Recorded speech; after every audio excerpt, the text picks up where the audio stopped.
বিরুদ্ধে চাঁদাবাজি, তাদের বিরুদ্ধে যদি দখলবাজি হয় তাহলে আমরাও সেটা ছাড়ব। এই দেশের ইমানদার মুসলমানদেরকে হত্যা করেছে, সকল হত্যাকারী সন্ত্রাসীদের বিরুদ্ধে আজীবন আমরা আন্দোলন করে যাব। প্রিয় বন্ধুগণ, এবার উৎসমুখর পরিবেশের মধ্য দিয়ে সম্পন্ন হলো চকরিয়া পৌরসভার স্বেচ্ছাসেবক দলের দ্বিবার্ষিকী কাউন্সিলর সম্মেলন। 29 নভেম্বর শুক্রবার চকরিয়া কোরক বিদ্যাপীঠ মাঠ চত্বরে অনুষ্ঠিত সম্মেলনে পৌরসভা স্বেচ্ছাসেবক দলের সভাপতি শরীফুল ইসলামের সভাপতিত্বে সাধারণ সম্পাদক রানা হামিদের সঞ্চালনায় উদ্বোধক হিসেবে উপস্থিত ছিলেন কক্সবাজার জেলা স্বেচ্ছাসেবক দলের সভাপতি অ্যাডভোকেট মোহাম্মদ ইউনুস। এ সময় প্রধান বক্তার বক্তব্য রাখেন চকরিয়া পৌরসভা বিএনপির সভাপতি আলহাজ নুরুল ইসলাম হায়দার, কক্সবাজার জেলা স্বেচ্ছাসেবক দলের সদস্য সচিব মোহাম্মদ সরওয়ার রুমন। এ সময় বিএনপির নেতৃবৃন্দরা জানান, শেখ হাসিনার 16 বছর ধরেই শুধু লুটপাট, গুম, হত্যা, চাঁদাবাজি, মামলা বাণিজ্য দিয়ে এদেশের সাধারণ মানুষের উপর জুলুম করেছে, যার প্রতিফলন তাকে এদেশ থেকে পালাতে বাধ্য করেছে। পৌর বিএনপির সাধারণ সম্পাদক এম আব্দুর রহিম বলেন, যারা চাঁদাবাজি, দখলবাজি, মামলাবাজিতে লিপ্ত হবে তাদের বিএনপিতে কোনো স্থান হবে না। এই দেশের ইমানদার মুসলমানদেরকে হত্যা করেছে, সকল হত্যাকারী সন্ত্রাসীদের বিরুদ্ধে আজীবন আমরা আন্দোলন করে যাব। প্রিয় বন্ধুগণ,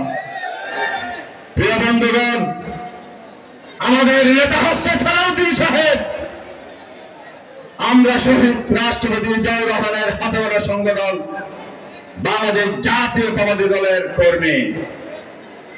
আমরা সালাউদ্দিন ভাইয়ের হাতকে শক্তিশালী করার জন্য রাজনীতি করি। যারা সালাউদ্দিন সাহেবের কর্মী তারা কখনো অন্যায় পদে পা দিতে পারে না। বন্ধুগণ, যারা অন্যায় করবে, যারা অনিয়ম করবে, চাঁদাবাজিতে লিপ্ত হবে, তাদেরকে কোন কমিটিতে রাখা হবে না ঘোষণা দিলাম এখানে।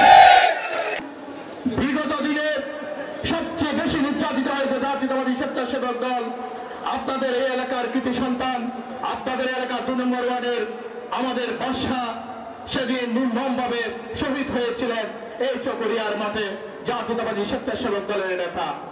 প্রিয় সাথী বন্ধুরা, সেটি 17টি বছর যখন আমরা আন্দোলন সংগ্রাম করেছি, 5ই আগস্টের পরে আমাদের জাতীয়তাবাদী স্বেচ্ছাসেবক দলের নেতা কর্মীরা অনেকে নির্যাতিত হয়েছে, অনেকে মৃত্যুবরণ করেছে। আমরা তাদের আত্মার মাগফিরাত কামনা করছি। বিশেষ অতিথির বক্তব্য রাখেন সিনিয়র সহসভাপতি এম গিয়াসউদ্দিন, নুরুল আমিন মুন্সি, সাংগঠনিক সম্পাদক নুরুল আমিন কমিশনার, স্বেচ্ছাসেবক দলের কেন্দ্রীয় নির্বাহী কমিটির সাবেক সহ সাংগঠনিক সম্পাদক অ্যাডভোকেট জাকারিয়া লিটন, জেলা শ্রমিক দলের সাবেক সাধারণ সম্পাদক কুতুবউদ্দিন কমিশনার, পৌর বিএনপির যুগ্ম সম্পাদক এম আলী আকবর, সাংগঠনিক সম্পাদক আক্তার ফারুক কুকন, পৌর স্বেচ্ছাসেবক দলের যুগ্ম আহ্বায়ক আফসার কামাল, যুগ্ম আহ্বায়ক রাশেদুল হক রাশেদ।